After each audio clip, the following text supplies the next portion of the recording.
But to get to this happy ending, Poitier had to mask, had to subject himself to a scrutiny that Hepburn and Tracy would likely never subject Paul Newman to, and he had to pretend that there was no racial offense involved. In a series of hit movies in the 60s, Sidney Poitier used bargaining to project a new image of Black Americans into the culture. His work was an artistic and cultural accomplishment of the civil rights movement. There was the theoretical language of civil rights with all its legal and moral abstractions, and then there was Sidney Poitier, a highly visible embodiment of that full human dignity that blacks wanted projected in those times of change. We blacks watched him very closely and gave him very little room in which to move. Instinctively, we understood bargaining and knew him to be a bargainer. But before Poitier, when white supremacy had reigned unapologetically, the bargainer's gift of innocence to whites had always involved at least a small offering of black inferiority. Some obsequiousness or self-deprecation had to be on view so whites could feel assured that you were not challenging America's racial hierarchy. So we watched to see if Sidney would slip up and laugh a little too happily or utter a double negative, or, God forbid, roll an eye. He never did. There was more reciprocity in Sidney's bargaining than we had ever seen before. He gave no more than the benefit of the doubt to whites, and in return they got out of his way. His characters knew their own worth and demanded their due. When the Southern sheriff in the Heat of the Night slaps him for being uppity, he instantly slaps him back, and the two men stand glaring into each other's eyes. Here was a black man demanding his reciprocity. I gave you the benefit of the doubt, and you will give me respect. You will return the goodwill.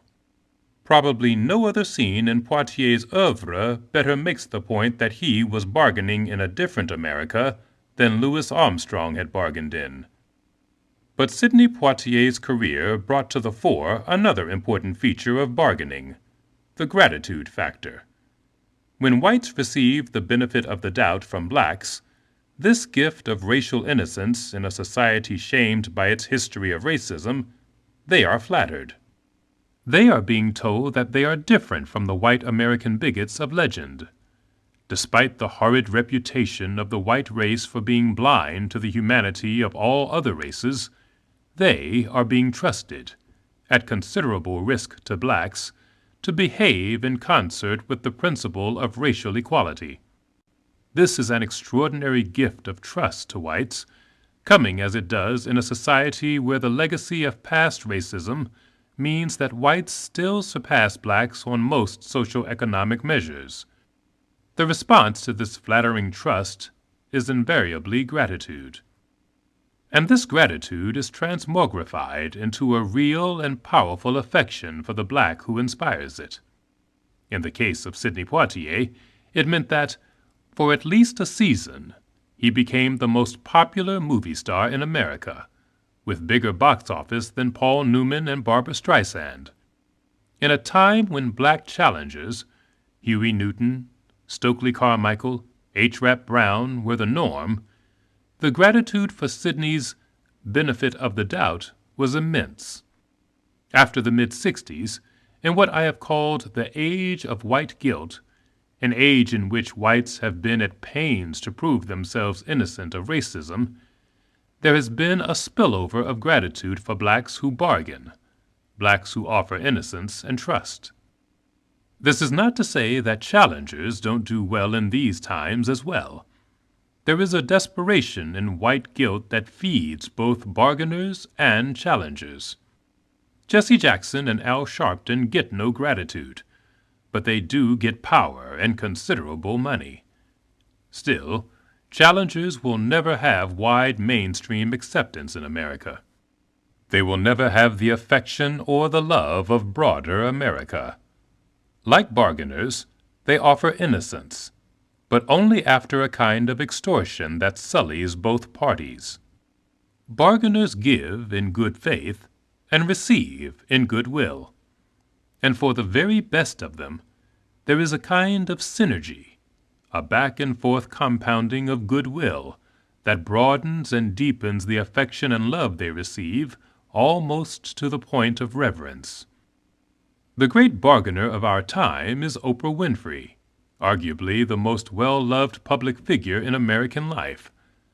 Possibly it is the extraordinary scope of her gift of innocence that makes her special. Not only does she give the benefit of the doubt, she puts many of her most daunting personal struggles in the hands of her public. She confesses, she self-examines, she struggles, and she takes responsibility, all on national television most afternoons.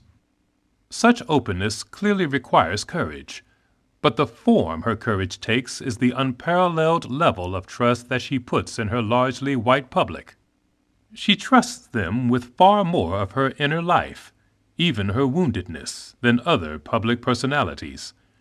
And this trust is her gift of innocence to her white public. It says, "You are such good human beings that I can trust you with the difficult details of my life." Her audience is rightfully flattered, and it sends back waves of gratitude in the form of love, admiration, and affection.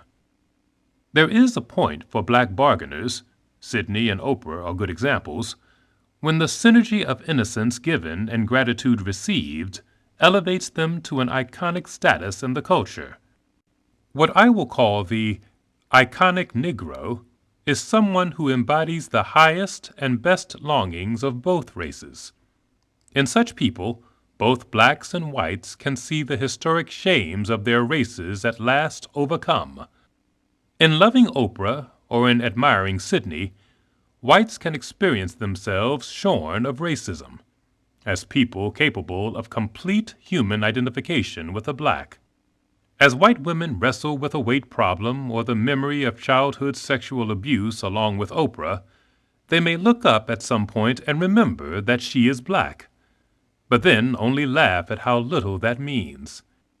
And here, in this little laugh of recognition, they see that race in no way separates them from Oprah. They see that the evil of racism is not operative within them, and they admire themselves a little for this. They are quite proud to like Oprah. Iconic Negroes are opportunities for whites to know themselves as people who have simply transcended white racism.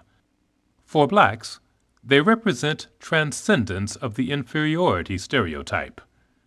Oprah is a black woman from a difficult background who has achieved enormous success through her intelligence, charm, business acumen, and perseverance. She has competed against whites and done extremely well on her own merit, thus rendering absurd the charge of black inferiority. Iconic Negroes arise only in racially divided societies. Certainly Nelson Mandela was such a figure in South Africa. Whites could defend against the shame of their long use of racism as power by finding it in themselves to admire him. Blacks could be consoled in their underdevelopment by taking pride in his greatness. Iconic Negroes are absolution for whites and redemption for blacks.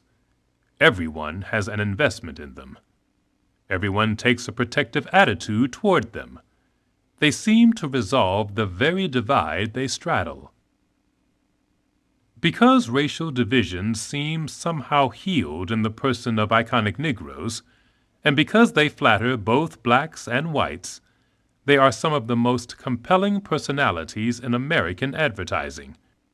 Aside from the extraordinary talents that make them famous, there is also the bargainer's racial goodwill, the trust and flattery across racial lines that comes back in gratitude. The Oprah imprimatur on a book will garner far more sales than the imprimatur of even the grandest literary prize. This is because Oprah already has an established reciprocity with her public. She has already flattered them by giving them the benefit of the doubt, by trusting them not to use her race against her, and by trusting them with many of her most daunting personal struggles. And they have already reciprocated with gratitude and affection.